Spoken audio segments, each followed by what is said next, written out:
그 이무석이라고 정신과 전문의 교수님이 있습니다. 저는 이분 책을 이제 거의 이제 내시면 주로 이제 사는 편입니다. 왜냐하면 이분은 그 마음을 이렇게 깊이 이제 들여다보시면서 또 정신과 전문인이기 때문에 그런 또 크리스찬이에요. 아주 좋은 크리스찬이에요. 그래서 참 많은 도움이 되는데요. 이분이 그 조급함에 대해서 이제 한 30대 직장 여성을 이제 소개하는 글을 제가 이제 읽었습니다. 30대 직장 여성이에요. 이런 유형이 이제 조급한 유형이다 얘기하는데, 별명은 총알, 총알처럼 날아다닌다고 해서 붙여진 이름. 걷기보단 주로 뛰어다닌다. 아이들 뒤치다거리에 남편 수발, 남자 직원에게 지지 않기 위해 전력 투구하는, 그래서 모든 일을 거의 완벽하게 해낸다. 윗사람은 그런 그녀를 보배라고 칭찬한다. 그래서 그녀는 더욱 바쁘게 살 수밖에 없다. 총알처럼 날아다녀도 시간이 늘 부족하다. 늘 마음이 조급하고 할 일은 파도처럼 밀려오고 또 밀려온다. 말도 총알처럼 빨리 한다. 자기만 빨리 말하는 것이 아니라 상대방도 빨리 결론을 내려주기를 바란다. 그래서 상대방이 더듬거리면 그러니까 이러하다는 말씀이지요 라고 자신의 대변해 준다. 자신의 속도와 맞지 않으면 조급증이 일어나 숨이 막히려고 한다. 주로 운전할 때 끼어들기를 잘하고 과속을 하고 애들하고 차분히 놀아줄 여유가 없다. 무조건 지시하고 확인한다. 자기 식대로 안 따르면 화가 치민다. 남편에게도 자기 할 말만 한다. 가족들은 이런 그녀가 피곤하다. 아이들은 엄마가 직장에 가는 것을 너무 좋아한다. 기다리는 것을 정말 못 견딘다. 슈퍼마켓 가서 줄을 서는 것 가장 힘들어서 새치기를 한다. 정신의학에서는 이런 성격을 타입 A라고 하는데, 성질이 급하고 참을성이 없다. 벌컥벌컥 화를 잘 낸다. 야심차고 욕심이 많다. 지고는 못 사는 성격. 사회적으로는 성공하는 유형이다. 부지런히 뛰기 때문이다. 이제 마지막 결론은 이렇게 얘기해요. 40대 이후 조심해야 한다. 심경건색이 잘 오기 때문이다. 돌연사의 위험이 높은 사람이다. 그 내면은 독촉하는 아버지가 있다. 완벽주의다. 이렇게 이제 이 조급한 사람의 유형을 이제 정신 분석학으로 쭉 이야기를 해놨어요. 어디서 좀 보는 듯한 느낌 안 들어요? 네. 가만히 보면 저도 이게 이 중에 몇 개는 포함되는 것 같아요. 저도. 근데 가만히 보면 하여튼 이런 사람일수록 모든 것을 해결사로, 문제 해결사로 등장하는 그런 경향이 많습니다. 자, 그러면 이렇게 어찌 보면 이런 사람이 또 성공을 한다는 거예요. 워낙 부지런하게 또 뛰기 때문에. 자, 그러면 이런 조급함, 이런 것도 죄일까라는 거예요. 여러분 어떻게 생각하세요? 이 조급함도 죄일까? 자, 우리 옆에 한번 물어봅시다. 조급함도 죄인 것 같습니까? 어떤 것 같아요? 조급함 죄인 것 같습니까? 만약에 죄라고 한다면 왜 이것을 죄라고 말하겠습니까? 한번 오늘 우리가 이제 이 조급함에 대한 부분들, 어떤 문제를 내가 해결해 내려고 하는 이 강한 충동들에 대해서 한번 말씀을 나눠보려고 하는데요. 이 조급함이 죄다라고 이야기를 한 사람이 있습니다. 아마 여러분들이 이름은 좀 들어보셨을 생각하는데요. 인간의 그 실존에 대해서, 특별히 실존 체험에 대해서 굉장히 깊은 관심을 가졌던 실존주의 대표적인 선구자, 작가 카프카라고 하는 그 작가가 있습니다. 이 카프카가 이런 얘기를 했어요. 인간에게는 두 가지 원죄가 있습니다. 그 중에 하나는 성급함입니다. 또 다른 하나는 태만함입니다. 이렇게 얘기했어요. 그러면서 이런 얘기를 합니다. 인간은 성급함 때문에 에덴 동산 낙원에서 추방이 되었다. 무슨 이야기일까요? 아담과 하와가 에덴 동산에서 뱀에게 유혹을 받죠. 그 유혹을 받았을 때에 한 번 더 좀 하나님 말씀을 생각하고 했더라면, 그냥 나도 내 인생의 문제와 이런 것을 내가 좀 어떻게 해결하려고 하는, 나도 하나님처럼 되려고 하는 이런 유혹을 뿌리칠 수 있었을 텐데, 좀 더 한 번 더 생각해 볼 시간을 가지지 못하지 않았느냐라는 얘기예요. 우리는요, 그렇습니다. 이 사람은요, 저를 비롯해서 빨리 판단하고 빨리 결정하려고 하는 이런 그 습성이 있어요. 물론 그렇지 않은 분들도 계시죠. 저도 좀 이런 타입이에요, 사실은. 저는 몰랐지만 사람들은 어느 날부터 저를 무척 급하다고 이야기하더라고요. 저는 몰랐어요, 정말로. 저는 늘 여유가 있고 이렇게 생각했는데, 어느 날부터 이제 그렇게 얘기를 하는데, 나중에 보니까 제가 그것이 맞다는 걸 이제 알게 됐죠. 그러면서 이제 카프카가 그런 이야기하는 거예요. 인간의 성급함이 만들어 놓은 세계는 바로 이 부조리한 세계의 원형이고, 인간의 본성, 죄의 본성이 조급합니다. 이런 이야기를 합니다. 가만히 생각해 보니까 참 일리가 있는 이야기예요. 우리 안에 있는 이 죄의 본성 중에 하나가 이 조급함, 내가 빨리 문제를 해결해야겠다라고 하는 이런 그 성향들이죠. 그래서 사실은 창세기 4장 7절에 보게 되면요, 내가 선을 행하면 어찌 낯을 들지 못하겠느냐, 선을 행하지 아니하면 죄가 문에 엎드려 있느니라, 죄가 너를 원하나 너는 죄를 다스릴지니라 그랬어요. 이 대목이 어디냐 대목이냐면, 가인이 아벨을 죽였습니다. 자기 동생을 시기와 질투심 때문에 죽였죠.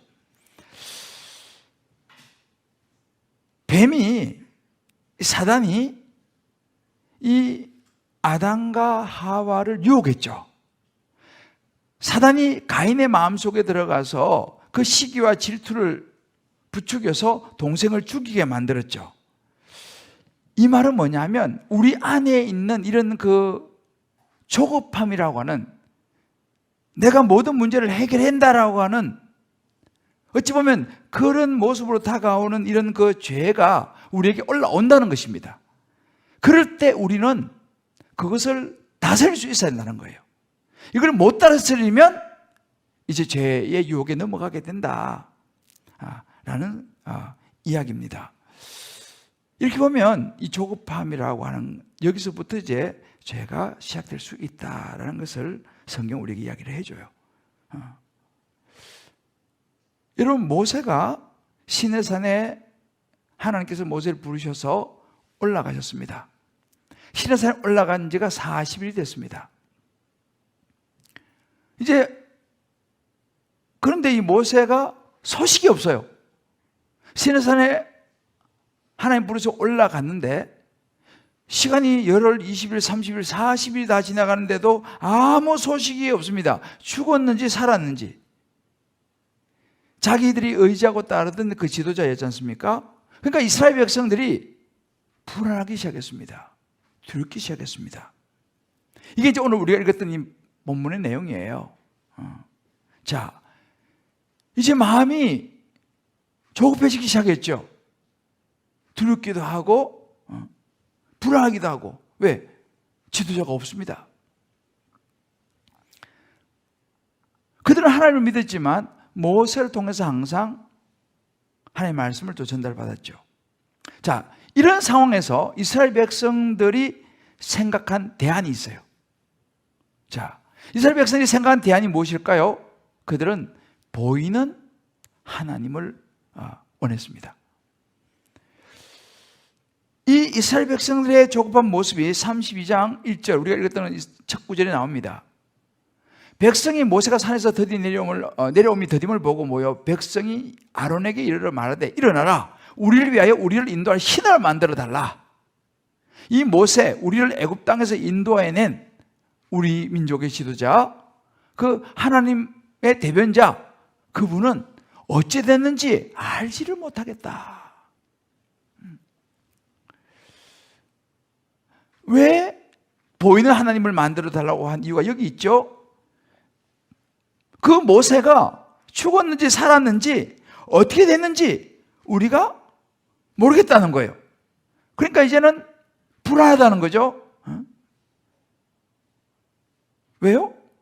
하나님에 대해서 말해주고 우리를 애굽 땅에서 인도해낸 그 하나님의 대변자고 그 모세를 보면 든든함이 느껴졌는데 모세가 없어지니까 불안한 거예요. 두려운 거예요. 자, 어떻게 할 것인가? 우리가 문제를 해결하자 라고 이제 서두르는 장면이에요. 그래서 이 아론에게 일어나서 이제 우리를 위해서 우리를 인도할 수 있는 그런 신을, 보이는 하나님을 만들어 주시오 라고 이야기를 하고 있는 장면이죠. 여러분 보세요. 우리가 가만히 보면요, 저를 비롯해 우리는 어떤 경향이 있냐면 눈에 보여야지 안심이 되는 경향이 있어요. 눈에 보여야지. 눈에 보여야지 확신을 하는 경향이 있어요. 또 봐야지 직성이 풀리는 사람들이 있죠. 그죠? 봐야 직성이 풀리는 거예요. 봐야지 의심이 사라지는 사람들이 있습니다. 이게 이제 어떻게 보면 우리 안에 있는 그런 모습들이죠. 그래서 하나님 예수 믿으세요. 아이고 예수 보여주면 믿겠다. 뭐 이렇게 얘기하시는 분들 들어있죠. 그러니까 결국은 이 이스라엘 백성들이 뭘 원했냐면 자기들을 애굽에서 인도해낸 눈에 보이는 하나님을 만들어 달라는 거예요. 그리고 이제 그 하나님 앞에 자기들이 제사도 지내고 뭐 이것저것 이제 하려고 생각을 한 거죠. 근데 가만히 보세요. 이 사람들이 다른 신, 뭐 다른 어떤 것을 찾은 게 아니에요. 그들은 하나님을 찾고자 의도했습니다. 그죠? 애굽에서 인도해내신 하나님, 그 하나님을 찾고자, 여호와 하나님을 찾고자 노력을 했어요. 여기까지는 맞아요. 다른 뭐 알라나 뭐 바알 이런 신이 아니라 여호와 하나님을 찾고자 애를 썼는데 문제는 뭐냐 하면 그 하나님을 자기들이 생각하는 방식으로 자기들이 생각하는 모습으로 만들어 달라는 거예요. 그러니까 하나님, 자기들이 생각하는 어떤 스타일의 하나님을 만들어 갖고 어떤 상의 하나님을 만들어 갖고 자기들의 이 불안과 두려움의 문제를 해결하고자 했던 것입니다. 이것이 유혹이었죠. 여기 넘어진 거예요. 자, 우리도 신앙생활 하면서요, 한번 생각해 볼 필요가 있어요. 내가 하나님을 믿는데, 내가 신앙생활을 하는데, 내가 만든 하나님, 내가 생각하는 스타일의 하나님, 내가 확인할 수 있는 그 하나님, 이 이스라엘 백성들이 원했던, 그래서 이제 금송아지가 나오죠. 그런 금송아지처럼 내가 믿는 어떤 대상이 내게 있지 않느냐라는 거예요. 어떤 사람에게는 그 하나님이 돈일 수도 있고, 어떤 사람에게는 그 하나님이 권력일 수도 있어요. 어떤 사람에게는 하나님이 사랑이라고 하는 이름으로 다가올 수도 있습니다. 어떤 사람에게는 그 하나님은 지식일 수도 있어요. 어떤 사람은 학벌일 수도 있고, 어떤 사람은 자기의 능력일 수도 있죠. 왜? 그런 것이, 이거 있으면 이것이 나를 지켜줄 것 같다. 그게 자기 하나님이에요. 그래서 돈이 있으면 내가 그래도 가장 든든하다. 그럼 그 사람은 그 돈이 하나님인 거죠. 자기는 하나님을 믿는다고 하면서 이 이스라엘 백성들처럼 눈에 보이는 하나님, 돈인 거예요. 때로는 그것이 자식이 될 수도 있어요. 난 하나님 믿는다고 하면서도 가장 내게 든든하고 눈에 보이는 하나님, 자식일 수도 될 수도 있죠. 어떤 사람에게는 지식이 될 수도 있어요. 열심히 지식을 쌓죠. 나를 지켜줄 것 같은 하나님. 나를 구원하시고 나를 위해서 생명 주신 예수 그리스도를 이 땅에 보내주신 그 하나님이라고 생각은 하는데, 정작 우리가 추구하는 하나님은 이스라엘 백성들처럼 눈에 보이고 내가 붙잡을 수 있는 하나님을 우리가 찾을 수도 있다는 사실입니다. 자, 그런데 이 일을 가만히 보면요, 그런 이스라엘 백성과 하나님 사이에서 중간자 역할을 하는 사람이 있어요. 중간자 역할을 하는 사람. 그 중간자 역할을 하는 사람이 누구였습니까? 그렇죠, 아론이었습니다. 아론. 그 중간자 역할을 하는 사람 아론. 아론은 제사장이었어요. 우리 말하면 제사를 드리는 목사님, 뭐 그런 위치에 있는 사람이죠. 오늘 2절에서 4절 말씀에 이제 그 아론 제사장이 그 말을 듣고 우리를 위해서 눈에 보이는 하나님 만들어 주시오라고 이제 막 이제 와서 얘기하지 않습니까? 그 말을 듣고 이제 아론이 어떻게 이렇게 말합니다. 그들에게 말하기를 너희의 아내와 자녀의 귀에서 금고리를 빼서 내게 가져오라. 3절. 모든 백성이 이제 그 말을 듣고 다 금고리를 빼가지고 이제 아론에게 이제 가져갑니다. 자, 여기 있습니다. 그랬더니만 아론이 그들의 다 금고리, 금으로 된 거 받아가지고 부어가지고 무슨 뭐 이렇게 우리 뭐 금형이라 하나요? 부어가지고 그걸 가지고 이제 조각칼을 가지고 새겨서 송아지 형상을 만듭니다. 아론이 지금 이거 하는 거예요. 그리고 이렇게 말합니다. 이스라엘아, 이스라엘 백성들이여, 이가 너희를 애굽 땅에서 인도해낸 너희의 힘이로다. 이렇게 얘기하는 거예요. 이제 보여주는 거예요. 눈에 보이는 하나님을 원하니까 이제 아론이 금으로 가지고 이 금송아지 형상을 만들어 갖고 그들이 원하는 대로, 자, 이게 바로 여러분들이 생각하는 그 하나님입니다 라고 이제 보여주는 거죠. 여러분 어떻게 생각하세요? 그 백성들은 어우, 눈에 보이는 하나님, 야, 환호성을 질렀겠죠. 저는 이 아론의 모습을 보면서 참 많은 생각이 있었어요. 이 아론이 누굽니까? 모세와 함께 바로 왕에게 가서 대변인 역할을 했던 그 사람 아니에요, 그죠? 모세와 가장 가까운 동역을 했던 사람이고, 또 그 당시 모세 다음으로 전체 이스라엘 백성들을 이끌었던 리더입니다. 이 리더가, 이 제사장 아론이 눈에 보이는 하나님을 만들어내는 역할을 한 거예요.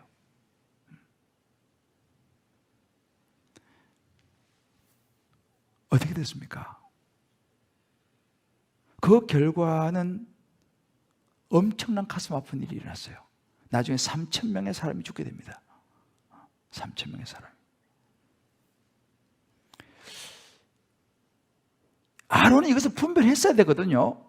근데 분별을 못한 거예요. 백성들이 그렇게 말하면 그건 아닙니다 하고 하나님에 대해서 이야기를 해줘야 되는데, 백성들이 막 원하니까 그 백성들의 요구를 그냥 따라준 거예요. 진짜 눈에 보이는 하나님 금송아지를 만들어가지고 이게 여러분이 생각하는 그 하나님입니다 이렇게 내놨지 않습니까? 리더 한 사람이 제대로 분별하지 못하면은 그 해가 다 고스란히 어디로 갑니까? 그 공동체로 흘러가는 거예요. 그대로 영향이 흘러가 버립니다. 제가 말씀드렸지 않습니까? 3,000명의 사람이 나중에 죽게 됩니다. 이 일로. 참 가슴 아픈 일이 나죠. 제가 이 말씀 묵상하면서 제 자신에 대해 생각을 참 많이 했어요. 리더가 너무너무 중요한데, 교회는 목사가 너무너무 중요한데, 내가 제대로 분별하지 못함으로 인해서 많은 성도들이 겪었을 아픔을 생각하니까 정말 가슴이 아팠어요. 내가 처음부터 좀 더 잘 분별하고, 또 분별하면서 사람을 세우고, 분별하면서 내가 처신을 하고 했다면 많은 성도들이 아픔을 겪지 않았을 텐데라고 하는 지난 시간들이 생각나면서 굉장히 제가 참 마음이 아프고 회개가 됐어요.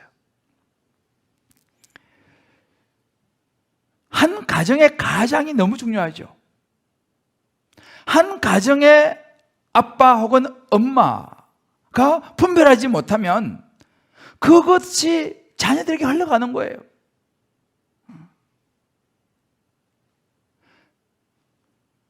공동체에서도 마찬가지입니다. 한 교구장이 제대로 분별하지 못하게 되면 그 영향이 교구로 쫙 흘러가는 것이고, 한 순장이 제대로 분별하지 못하면 그 다락방은 그대로 영향을 받게 되는 거예요. 그리고 나중에 아픔을 겪게 되는 것이죠. 교구에서 이 교구 목사, 부목사 한 사람이 분별을 못하게 되면 그로 인해서도 많은 또 어려움을 겪을 수도 있다는 사실이에요. 그리고 보면 제가 참 너무너무 정말 중요한 자리에 서 있다. 한 교회도 담임 목사가 분별을 못하면요, 많은 성도들이 어려움을 당할 수 있다는 사실이죠. 보면 리더십에 있는 사람이 정말 제대로 분별하는 것이 얼마나 중요한가. 이 제사장 아론을 보면서 정말 우리가 마음에 새겨야 될 부분이에요. 우리 교육자들이 마음에 새겨야 될 부분이에요. 자, 이 아론이 취한 다음 단계가 있어요. 자, 이걸 만들었어요. 근데 이제 아론이 그 다음 단계 또 뭘 한지 가만 보세요. 이 5절 6절이에요. 아론이 이제 보고 뭐예요? 이제 금송아지 만들어서 그 앞에 제단을 쌓아요. 또 주여. 또 공포합니다. 내일은 여호와의 절이리라 주여. 그리고 말하기를 이튿날에 이제 그 말을 들은 백성들이 일찍 일어나갖고 그 금송아지 앞에 가서 번제 드리고 화목제 드리고 앉아서 먹고 마시고 이래서 뛰놀고, 이야, 참 기가 막힌 일인지 벌어집니다. 보세요. 여전히 아론이 분별하지 못하고 지금 이렇게 하는 거예요. 금송아지 만든 것도 참 기가 막힌 분별이 안 된 건데, 이제는 그 앞에서 이제 여호와의 절이라고 이제 선포까지 하고 제사 드리고 뛰놀고 먹고 마시고, 기가 막힌 일이 벌어집니다. 참 이런 거 보면요, 이 아론이 아무리 백성들이 막 조급하게 막 빨리 만들어 주십시오 보이는 건 이렇게 해도 그걸 분별하면서 바로 중심을 잡았어야 되는데, 그걸 막 보채고 막 하니까 그래 내가 문제 해결해 주지 뭐 라고 하는 그 유혹에 넘어가 버린 거 아니에요. 그러니까 참 제가 말씀드렸습니다만, 목사가요 방향을 잘못 잡으면 교회가 참 어려워져요.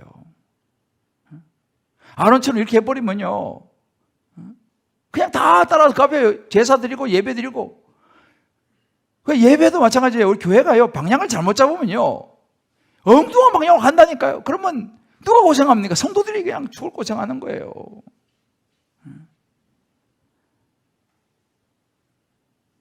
물론 이제 그 죄는 이제 목사가 이제 죄값을 치러야겠죠. 목사가 방향을 잘못했으니까. 그렇지만 거기 따라온 백성들은 뭔 죄가 있겠어요? 여러분, 여기서 우리가 한 가지 볼 수 있는 게 뭐냐면요, 이게 이제 우상을 만든 거 아니겠습니까? 우상을 만들면요, 우상이 우리의 삶을 지배하게 돼 있어요. 그 우상 우리 마음 중심을 딱 잡습니다. 그리고 그 우상이 우리의 기쁨이 돼요. 그러니까 하나님이라고 이름은 부르지만, 예를 들어서 돈이 내 우상이 되지 않습니까? 그러면 내 모든 삶의 중심은 돈을 따라 흘러가게 돼 있어요. 다 모든 돈에 맞춰집니다. 돈이 들어오면 막 기뻐 뛰놀아요. 할렐루야. 아까 했잖아요. 그 금송아지 앞에서 막 기뻐 뛰놀며 찬양하더라, 그죠? 돈 들어오면 할렐루야 막 기뻐 찬양하고, 돈 나가면 주여 이렇게 되고. 그러니까 우상이라는 게 그렇습니다. 우리의 삶의 중심을 차지하고 우리의 기쁨의 대상이 될 수 있다는 사실을 우리가 알아야 돼요. 그래서 우리가 잘 분별해야 됩니다. 나는 혹시 생명 대신 하나님이 이름을 부르지만 그 하나님이 아니라 그 하나님을 대체하는 그 무엇이, 금송아지 같은 그 무엇이, 눈에 보이는 그 무엇이, 나를 든든하게 해주는 그 무엇이 내 삶의 중심을 차지하고 있지 않느냐라는 거예요. 그것 때문에 내가 기뻐하며 살아가고 있지 않느냐는 것입니다. 내게 있어 그 금송아지는 뭐냐라는 거예요. 나한테는 금송아지가 없느냐 말이죠. 그 금송아지가 나를 지배하고 있지 않느냐 말이죠. 한번 생각해 봐야 됩니다. 자, 옆에 분에게 이렇게 한번 서로 물어봅시다. 혹시 그 금송아지 없습니까? 물어봐요 한번. 예? 금송아지 혹시 없습니까? 냄새 나는데요. 들어봐야 돼요. 금송아지가 여러 모양으로 나타나는 거예요. 부르기는 하나님 이름을 불러요. 이 사람들 그러잖아요. 애굽에서 우리를 인도하신 그 하나님 만들어 달라고요. 거기까지 맞아요. 우리에게 아주 사단이 머리가 좋기 때문에요. 싹 기가 막혀서 우리를 속입니다.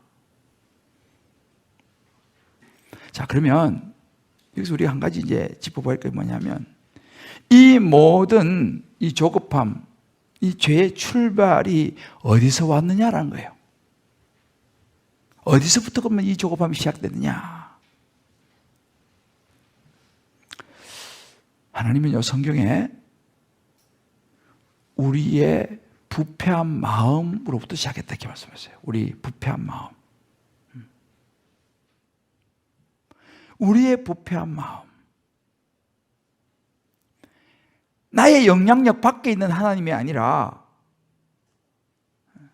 내 눈에 보이는 하나님, 내가 컨트롤할 수 있는 하나님, 내가 볼 수 있는 하나님, 내가 안도감을 느낄 수 있는, 잡을 수 있는 하나님, 그런 하나님을 우리가 원한다는 거예요. 이게 뭐예요? 부패한 마음 때문에. 이것이 인간의 죄성입니다. 제가 서두에 말씀드렸죠. 가인의 죄가 거기서 출발한 거죠. 자, 그러면 오늘 우리 말씀에 이 부패함, 하나님이 이렇게 말씀하십니다. 오늘 7절 말씀 보게 되면 여호와께서 모세에게 이르시되 너는 내려가라. 내가 애굽 땅에서 인도하여 있는 내 백성이 부패하였도다 이렇게 했어요. 부패하였도다. 이 조급함으로 인해서 이렇게 우상을 만들어낸 이 이스라엘 백성들을 하나님은 딱 한번 부패했다 이렇게 부패라는 단어를 씁니다. 이 부패라는 말은요, 히브리어로 허프라는 단어인데요, 창세기 6장 12절에 이런 구절이 있습니다. 하나님이 보신 자 땅이 부패하였으니, 이 부패 같은 단어예요. 부패하였으니. 오늘 이 출기 32장 7절에 나오는 부패하고 같은 단어입니다. 호프라는 단어인데요, 히브리어로 부패하였으니 이 땅, 이는 땅에서 모든 혈육 있는 자가 행위가 부패함이었더라 그랬습니다. 자, 그럼 이 부패함은 어디서부터 출발하느냐? 에스겔서 28장 17절에 보게 되면 내가 아름다움으로 마음이 교만하였으며 내가 영화로움으로 내 지혜를 더럽혔으며. 자, 우리의 지혜, 우리의 마음을 더럽혔다 이렇게 말하면 요 더럽혔다는 말도 같은 단어예요. 부패. 그러면 이것이 어디서 출발했냐를 보니까 우리의 마음이 교만하였다 그랬습니다. 우리의 마음의 교만이 깊은 뿌리에 있어요. 이 교만이 깊은 뿌리에 있기 때문에 이 교만이라고 하는 제가 지난번에 한번 설교할 때 이 교만에 대해서 한번 말씀을 나누었어요.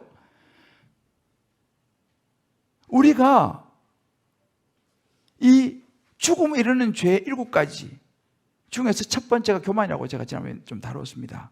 지옥불에서 올라온 것이 교만이다 이제 얘기를 했는데요, 우리 마음이 교만하기 때문에 이 교만에서부터 나온 것이 부패한 마음이다 라고 하는 거예요. 그러니까 교만한 마음에서 나온 부패한 마음, 이것이 부패한 지혜, 잘못된 지혜라는 것이죠. 우리 마음은요, 교만으로부터 부패해진다는 걸 알아야 돼요.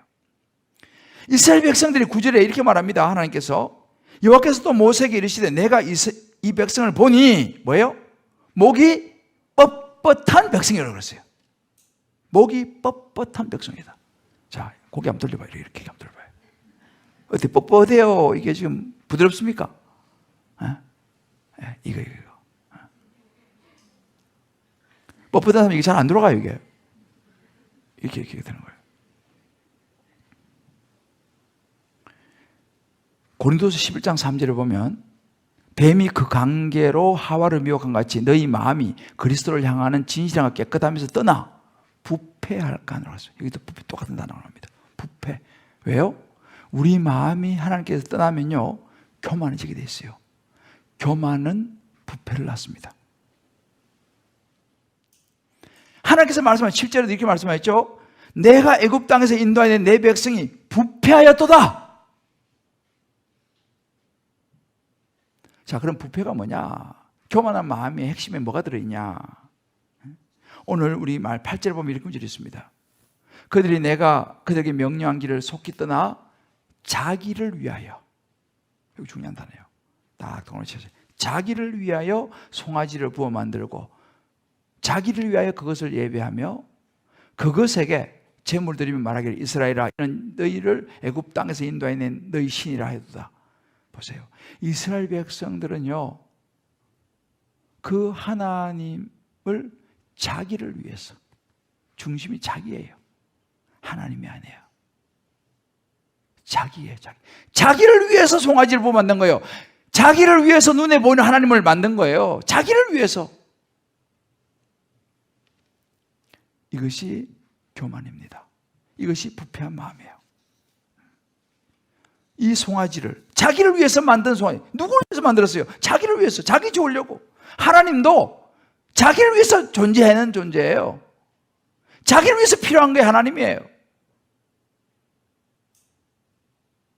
하나님을 찬양하고 내게 생명이 하나님을 찬양하고 하나님 높이는 그런 존재가 아니고 하나님도 나를 위해서, 나의 어떤 무엇을 위해서만 존재하는, 이게 교만한 마음이죠. 이게 부패한 마음이라고 성경이 말합니다. 이것이 바로 교만이다라고 얘기하는 거예요. 목이 뻣뻣한 백성이다. 결과는 어떻게 되겠습니까? 10절에 나옵니다. 그런즉, 이게 이제 결론이에요. 이렇게 가면 내가 그들에게 진노하여 그들을 진멸하겠다 그랬어요. 죄의 삭은 사망입니다. 이런 부패와 교만의 결론은 사망이에요. 자, 그렇다면 이제 제가 여러분들과 함께 마지막, 그럼 이 조급해지려고 하는 마음을 어떻게 다스리겠냐? 이게 이제 우리가 이제 해야 될 부분이에요. 그죠? 이걸 다스려야 될 거 아니겠습니까? 다스려야지 우리가 진멸되지도 않고, 마음이 교만해서 부패하지도 않고, 눈에 보이는 하나님을 내가 만들려고 하지 않고, 정말 하나님 보시기에 좋은 하나님의 백성으로 살아갈 수 있는 것이죠. 자, 그럼 어떻게 하면 우리가 조급해지는 마음을 다스릴 수 있겠느냐는 거예요. 오늘 말씀 보면서 제가 깨닫는 첫 번째는 뭐냐면요, 내 삶에서 조급한 일이 뭔가를 돌아봐야 돼. 지금 내가 자꾸만 마음이 급해지는 것들이 뭐가 있느냐 돌아봐야 돼. 근데 이 조급한 마음이, 다른 말 불안한 마음, 여러 가지 있는데 제가 쭉 이제 보니까 한 분이 그런 이야기를 하더라고요. 내가 마주쳐야 될, 내일 출근하면 마주쳐야 될 직장 상사, 오늘 내가 처리해야 될 업무, 방을 안 치웠을 때 듣게 될 엄마의 잔소리, 이런 것들 때문에 마음이 막 이렇게 불안하고 조급하고 막 그러진다고 그러더라고. 실제 우리 삶 속에서. 잠언 16장 3절 이렇게 말씀하십니다. 다시 읽읍시다. 시작. 너희 행사를 여호와께 맡기라. 그리하면 내가 경영하는 것이 이루어지리라. 할렐루야. 너희 자식을 여호와께 맡기라. 너의 사업을, 너의 직장을, 때로 너의 건강을, 때로 너의 진로를, 때로 너의 시험을 하나님께 맡기라는 거예요. 그러면 하나님께서 그것을 가장 좋게 이루어 주시겠다. 할렐루야. 하나님 약속하셨어요. 이것을 믿음으로 조급함을 떨치라는 거예요. 조급함을 떨치라는 거예요. 베드로전서 5장 7절 이렇게 말씀하십니다. 다시 읽어보시죠. 시작. 다 주께 맡기라. 이는 그가 너희를 돌보심이라. 여러분, 하나님이 여러분을 돌보심을 믿습니까? 애굽에서 이끌어낸 그 하나님이, 이스라엘 백성을 이끌어낸 그 하나님이 여러분의 하나님인 것을 믿습니까? 지금 여러분의 자녀들 있잖아요. 그죠? 여러분의 자녀의 인생을 책임지실, 돌보실 하나님인 것을 믿습니까? 아멘이죠. 이걸 믿어야 한다니까요. 내 직장과 내 회사를 책임질, 내 인생을 책임질 하나님이신 것을, 그가 우리를 돌보심이라. 너 염려를 다 주께 맡기라. 이는 그가 너희를 돌보심이라. 이 말씀을 저와 여러분이 확실하게 붙잡고 하나님을 신뢰할 수 있게 되시기를 주의 이름으로 축복합니다. 그러니까 조급한 일들 자꾸 돌아보면서 맡게 하는 거예요. 저도 이거 계속 하는 거예요. 주님 기쁨의 교회 하나님께 맡기자. 맡기자. 어찌 보면 이 설교는 저를 위한 설교예요. 정말.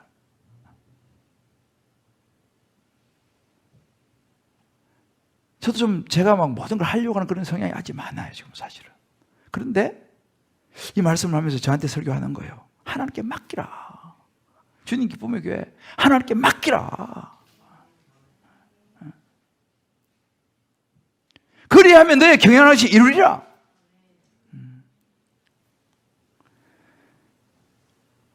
자, 우리 서로에게 축복합시다. 조급한 일을 하나님께 맡겨봅시다. 맡겨봅시다. 하나님을 신뢰해 봅시다. 할렐루야. 조급한 마음을 다스리려면 내가 무슨 일로 조급해지는지를 자꾸 생각하면서 하나님을 신뢰해야 되는 거예요. 그가 돌보신다니까. 나중에 20절 말씀 이런 구절이 있어요. 20절 보면요. 모세가 내려왔어요. 그들이 만든 송아지를 가져다가 불살라서 부수어서 가루를 만들었어요. 가루를 만들어 물에 뿌려버렸어요. 그리고 마시게 했어요. 왜? 이거 아무것도 아니다, 이거. 이 금송아지가 아무것도 아니다. 완전히 부숴가지고 가루를 만들어서 물에 뿌려버렸어요. 무슨 이야기입니까? 저와 여러분도 있잖아요. 자꾸만 눈에 보이는 그 하나님을 만들려고 하는 그런 유혹들, 내가 뭔가 이거 해가지고 어떻게 해결하려고 하는 이런 유혹들, 이거를 분별해서 깨뜨려야 돼요. 가르치기를 해야 됩니다. 내 능력, 여러분 그 내 능력 그거요 아무것도 아니에요. 눈에 보이지도 않는 바이러스 하나만 들어오면요 그거 아무 소용이 없어요. 참 우리가 저를 비해서 참 어리석어요. 우리가 아무것도 아니거든 사실은요. 눈에 안 보이는 바이러스만 하나 생겨도 전 세계가 벌벌 떨잖아요 지금. 우리 인간이 그렇다니까요. 눈에 안 보이는 바이러스만 하나 생겨도 온 세상이 벌벌 떠는데, 그래도 불구하고 우리는 우리 능력을 너무 의지하잖아요. 내 자신이 우상이잖아요. 내 능력이 우상이잖아요.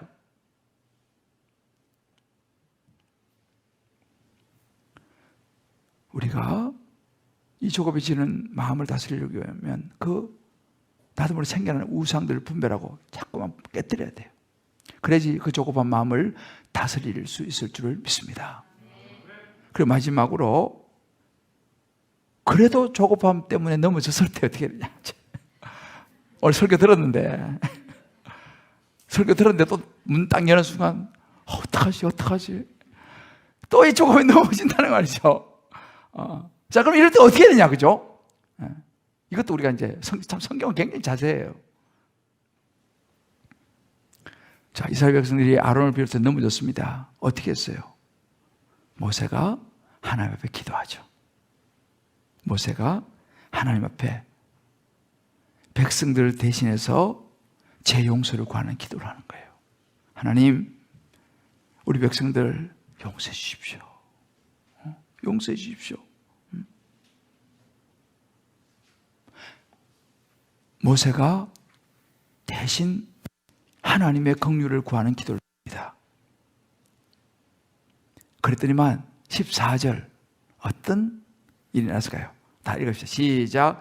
여호와께서 뜻을 돌이키사 말씀하신 화를 그 백성에게 내리지 아니하시니라. 할렐루야. 여러분 이걸 잘 기억하세요. 때로 우리가 살면서 또 넘어질 수 있어요. 또 우리 자녀가 또 넘어질 수 있어요. 내 가족이 또 넘어질 수 있잖아요. 그죠? 어떻게 해야 되겠습니까? 큰일 났다. 그거 주저앉을 게 아니고 우리가 중보기도를 하는 거예요. 모세처럼. 하나님 우리 자녀를 위해서 중보기도하는 거예요. 우리 남편을 위해서, 아내를 위해서, 또 때론 부모를 위해서 중보기도하는 거예요. 하나님 앞에. 하나님 간절히 기도하면요, 하나님께서요 뜻을 돌이킨다는 거예요. 할렐루야. 얼마나 감사해요. 하나님 마음 바꾸신다니까요. 하나님께서 마음을 바꿔요. 뜻을 돌이킨다 그러잖아요. 그래서 화를 안 내리신다니까요. 그래서 우리는 오늘 밤도 기도해야 되는 거예요. 중보기도할 게 많이 있잖아, 그죠? 나 자신을 비롯해서 내 주변의 가족들을 위해서, 자녀들을 위해서 우리 기도해야 되는 거예요. 어떤 심정으로? 모세 심정으로. 모세 심정으로.